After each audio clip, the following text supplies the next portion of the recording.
দিবে তারা আমাদের তারা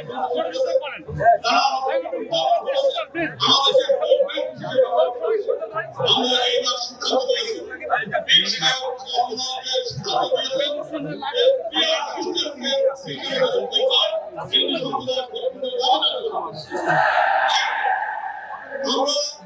একই সঙ্গে বিভক্ত করতে চাই যে মাইনরিটিদের প্রতিনিধিত্ব মাইনরিটিরা সিদ্ধান্ত নেবে এবং তাদের প্রতিনিধিত্ব তারা নিজেরা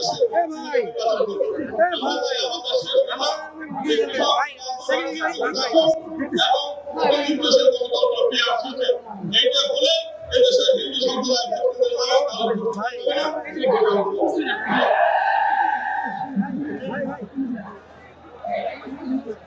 সরাসরি বন্ধুগণ মহাসমাবেশের পর্যায়ে বক্তব্য রাখবেন যারা